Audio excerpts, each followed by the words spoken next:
కర్నూలు జిల్లా మంత్రాలయంలో ఉద్రిక్తత నెలకొంది. టీడీపీలో ఇరు వర్గాల మధ్య ఘర్షణ జరిగింది. జెడ్పీ స్కూల్లో మధ్యాహ్నం భోజనం ఏజెన్సీ విషయంలో ఘర్షణ దిగారు. టీడీపీ జిల్లా అధ్యక్షుడు తిక్కారెడ్డి వర్గీయులపై మొన్నటి ఎన్నికల్లో ఓడిపోయిన టీడీపీ ఎమ్మెల్యే అభ్యర్థి రాఘవేంద్రరెడ్డి వర్గం దాడి చేసింది. పోలీసులు ఇరు వర్గాలను చెదరగొట్టడంతో పరిస్థితి అదుపులోకి వచ్చింది. మంత్రాలయం నియోజకవర్గంలో తిక్కారెడ్డి వర్గం, రాఘవేంద్రరెడ్డి వర్గాల మధ్య విభేదాలు రోడ్డెక్కాయి. మంత్రాలయం టీడీపీ ఇన్ఛార్జ్ తానేనని మధ్యాహ్న భోజన ఏజెన్సీలు, స్టోర్ డీలర్లు తమకే కావాలని రాఘవేంద్రరెడ్డి వర్గం పట్టుబడుతోంది. ఇప్పుడు ఏకంగా బాహాబాహి దిగాయి. 10 రోజుల క్రితం వంట ఏజెన్సీ కోసం ప్రాథమిక పాఠశాలలో ఒకరిపై ఒకరు దాడి చేసుకున్నారు. మంత్రాలయం జిల్లాలో సంచలనంగా మారింది. టీడీపీ నేతలే బాహాబాహి దిగడం ప్రజలు భయాందోళనకు గురయ్యారు. విద్యార్థుల ముందే దాడులు, విద్యార్థులు సైతం భయాందోళనకు గురయ్యారు.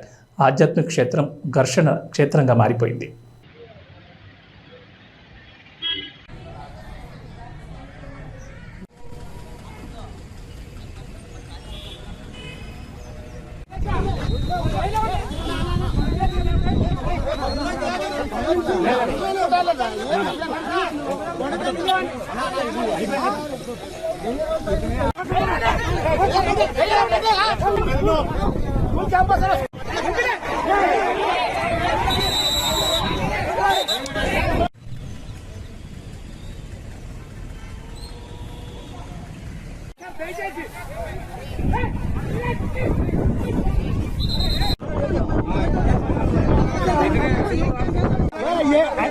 ఇప్పుడే కావాలన్నీ కేసీఆర్ అదేసారి కాదు.